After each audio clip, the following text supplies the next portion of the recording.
What is the tallest mountain in the world?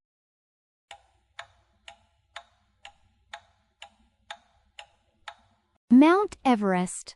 What is the smallest country in the world?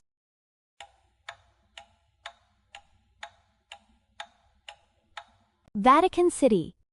Who is the author of the Harry Potter series?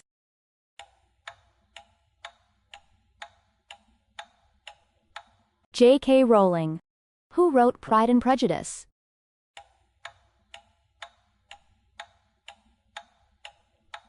Jane Austen.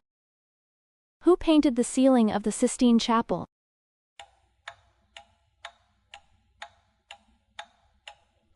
Michelangelo. Subscribe to the channel. Grow with us.